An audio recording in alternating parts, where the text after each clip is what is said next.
Hey, it's me again, back with another video. That's a really wanky way to start a video, isn't it? So, thank you so much if you're one of those people that ended up watching my albums to look forward to in 2019 video. I finished making that video and started writing another list because I totally forgot that there was some really great artists that I'd left off. So I thought I'd make a second part. These are albums that I'm really excited for. Probably not as excited for as the first one, but well, there's a couple that I'm really excited for, so definitely. But certainly one that I'm paying attention to. So I thought I would just quickly rattle through some of the bands and acts that I definitely missed from that first list. There's some great stuff on here that I'm really excited for. So let's, without further ado, number 1, Kaytranada. Ooh! Right, I know this is purely on speculation. The Coachella lineup came out last week. Really interesting. So Ariana Grande, Tame Impala, great. And who was the other headliner? Coachella. Childish Gambino, of course. But Kaytranada, I noticed, was on that list. I will be doing a video about the Coachella lineup. I just need to get around to writing it. But I've seen that he's on there, so hopefully that means that there's some new music coming, because that album of his, that debut album of his, was spectacular. And that single he released with Ty Dolla $ign? No. Oh God, what's his name? It was Ty Dolla $ign. I'm very good. Was amazing. So definitely one that I'm really hoping that means new music this year. Certainly I've missed him for the last couple of years, so really excited to see him back. I think he is such a prolific producer, really a DJ and producer for DJs and producers. He's really like a musician's musician. He controls beats and bass lines like well, no one since Jay Dilla anyway, that's for sure. So hopefully new music from him this year. Number 2, The Distillers, a band that I honestly have only really just discovered. Unknowingly, I've known about their music since I was about 11, but they just announced new music at the end of last year. They've said that there's a new album on the way. They're playing Reading and Leeds in 2019.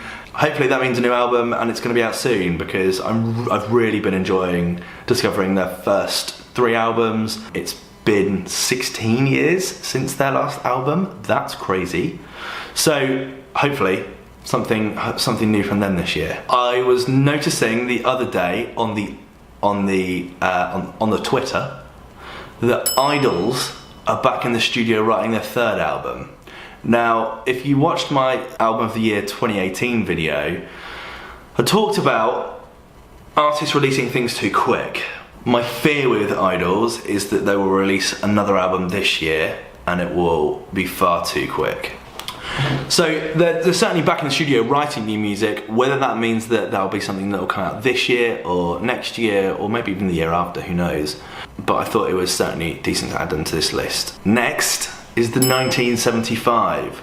Now, the 1975 released their 3rd album, A Brief Inquiry into Online Relationships, in the latter half of last year, but have announced a 4th album will be out before Reading and Leeds 2019, called Notes on a Conditional Form. They do have some good album names, don't they? So, yeah, I mean, I wasn't the biggest fan of A Brief Inquiry into Online Relationships. I loved about 7 or 8 tracks off of it, but the rest of it I thought was garbage. So I'm really hoping that this will bring something else that's great, and that it'll just add to their set for Reading. That's going to be brilliant. I'm also seeing them in Brisbane in September, so it's something that I'm really excited for. That's for sure. So pay attention, 1975 fans, because they have another album coming out, and that is exciting. Next on the list, another artist who released an album last year but forced it out a bit too quick in my opinion, was Kanye West.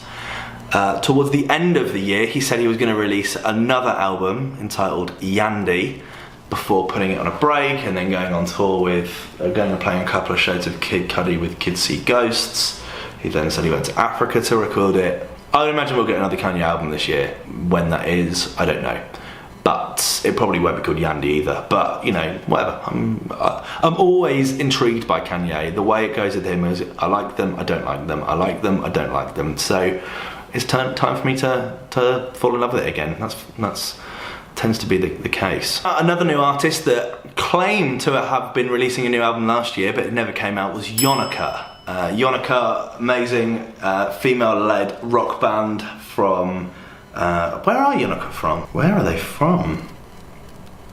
Brighton. What a great place Brighton is. They, in October 2017, did an interview with Dork magazine. Oh my god, reddork.com. Awful name. Sure, it's a lovely publication. Never read you before. I perhaps should. The album's going to be next year. That was in August of 2017. So it's been over a year. 2018's gone, still no Yonica album.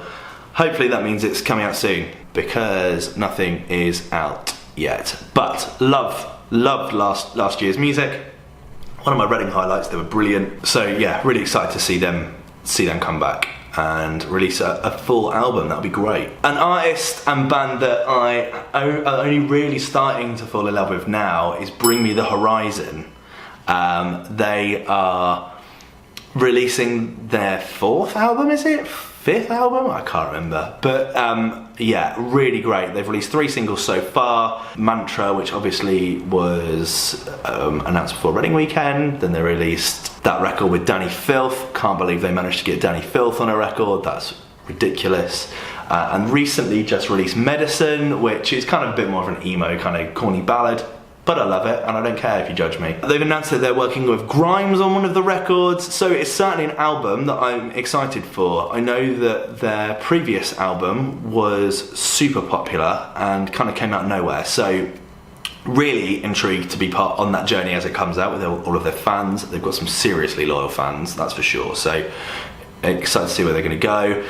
Whether they play Reading or not this year is always an interesting one. I know that they're playing All Points East, and they're curating. They kind of let slip last week that they're going to be having Architects play with them, so that's exciting as well. Bring Me the Horizon. I think that comes out in February the 4th maybe. That's all pretty exciting. Oh no, or is it next week? I can't remember. Bring Me the Horizon. Google it, it's out soon. Another band that are back is Run the Jewels. RTJ4. Killer Mike and LP. Killer Mike's got a new Netflix special out at the moment. This Friday. It looks hilarious. Always love their music. They've announced that they're back for an RTJ4. Really exciting. Hopefully we see more of them. And the last band is The Strokes. 3 incredible albums. One that was a bit of a flop. Hopefully this is their redeeming album. They announced that they're back in the studio working on something to come out this year. Oh god, it's all so exciting. There's so much music this year. So much music. I love The Strokes. They need to basically make something that's brilliant if they're going to cope with half of the artists that are releasing music this year. That is for certain. Go ahead, Lauren. So, thoughts? Is there any artists and albums that are releasing music this year that you're excited for? Let me know in the comment section below as always. Yeah, I hope you enjoyed this video. If you did, then please share with your friends and subscribe. So if you want to join me on this journey, feel free to tag along. I'll see you next time. Cheers. Bye.